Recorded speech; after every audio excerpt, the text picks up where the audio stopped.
Mushroom identification can be a very difficult and confusing hobby to embark on. Some people even say it can be the gateway to madness. But fear not, because there are people out there, experts, nay wizards, who are both knowledgeable and powerful, and they can offer you guided fungi walks. Fungi forays? Now, of course, you may be asking, why would I go on a foraging walk? Can't I download an app for that? Well, the short answer is no. When you're IDing for edible mushrooms, just remember that, well, everything is edible at least once. I'd much rather trust my luck with a knowledgeable person who can guide you on your quest for fungi wisdom. So come with me to beautiful Norfolk County in southwestern Ontario for a fantastic fungi foray with a local expert, Leanne Lamach, who offers fungi walks with the Long Point Eco Adventures.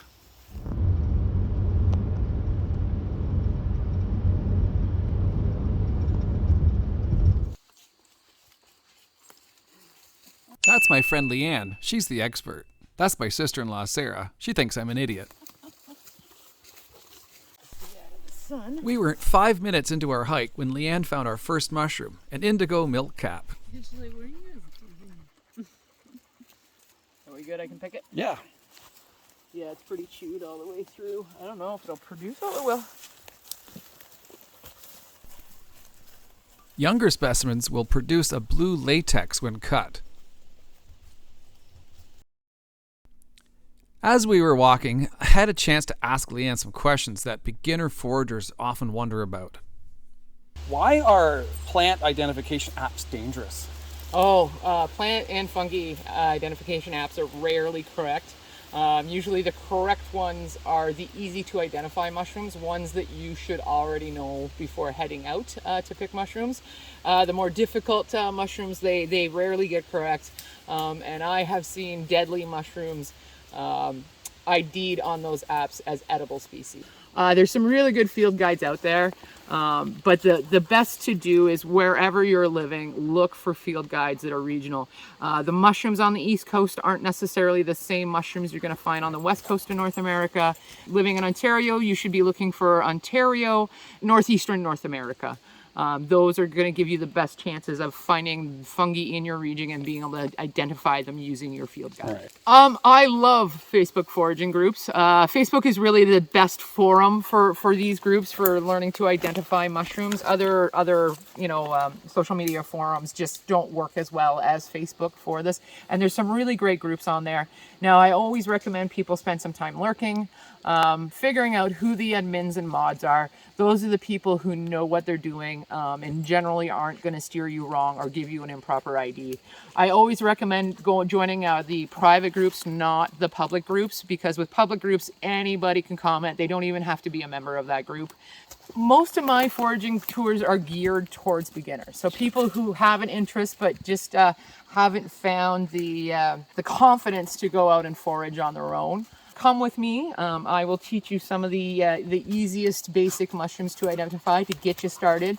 You'll leave with confidence in being able to pick some mushrooms and take them home and safely put them on your table for you and your family and eat them. I don't want folks to leave the tour without that confidence. I keep my groups small for that reason, so that I can spend one-on-one time with each individual that has signed up for my foraging workshops.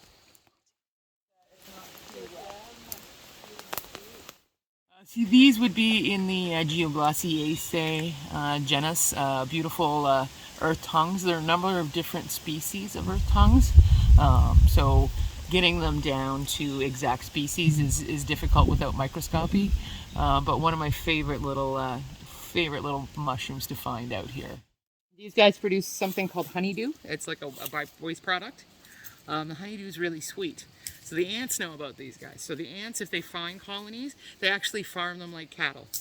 They will move the aphids around on the plant to better nutritious spots. They will protect them and guard them against predators. And there's actually been documented they stroke them in an effort to encourage them to produce more honeydew. So I always picture them as like little cows, and the ants are little farmers. And then down here you can see the honeydew on the leaf right here, and then on the ground below as well. Like I said, it's super sweet. There's a number of species like wasps and other species that will come to get the honeydew because it is so sweet. And then there's also a butterfly, a carnivorous butterfly, whose caterpillars are probably on here somewhere. And they eat those little aphids, and they actually, they will use aphid bodies to camouflage themselves. They'll strap dead aphid bodies to their back so they look like it, and they live amongst them and eat them. And I believe they do this little dance because it confuses predators. Armillaria malea, just starting to fruit. Beautiful little species, wonderful edibility. And if you pick one and flip it over, you notice the gills are slightly off-white. Beautiful species to eat, but these require some well-cooked Techniques. Yeah. Look at it, it's so pale, and look how dark it's turning already from just me barely touching it. I'm pretty sure this is a cornflower bolete. The suspense is killing me.